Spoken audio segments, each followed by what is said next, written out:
une très très grande différence.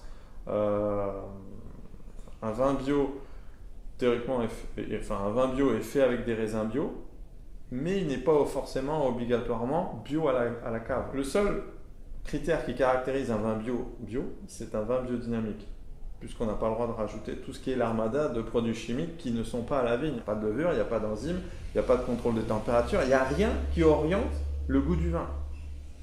Et c'est vraiment ça la différence entre un vin normal et un vin bio. Le vin normal est orienté de manière à plaire au consommateur. Le vin bio, il ne doit pas être orienté, il doit être laissé faire. Il fait voyager. Quand tu goûtes, par exemple, mes blancs sont quelque chose d'exceptionnel, je trouve, pour des vins du sud, puisqu'on est à 30 km de l'Espagne. On est sur un terroir schisteux, donc très minéral, basé sur uniquement le minéral. Et donc on s'attend à avoir du soleil, du vent, de la sécheresse, de l'alcool, et on a tout sauf ça. On a l'impression d'être dans un sous-bois, il a plu alors qu'il pleut jamais, on a l'impression de ramasser des cèpes ou des girolles, il n'y a pas de ça là-bas parce que c'est trop sec.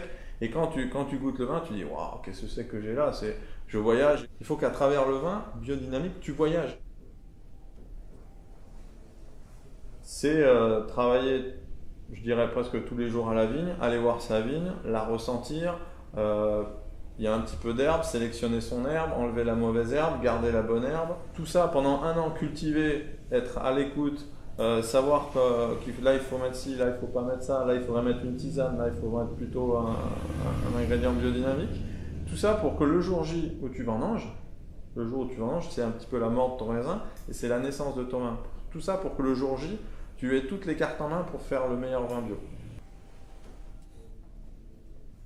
Les grands moments, c'est actuellement quand je voyage à travers la France ou le monde entier, c'est de pouvoir parler de mes vins, les faire déguster avec des gens en face qui sont enclins, qui sont contents, qui sont heureux, qui sont avides parce qu'un vigneron comme moi, très passionné, quand il parle de ses vins, il fait vraiment voyager et la personne a vraiment envie de venir. C'est vraiment quand tu fais un vin qui fait voyager, en face, en plus, tu t'adresses à des gens qui ont envie de voyager, qui aiment le voyage, qui aiment le partage.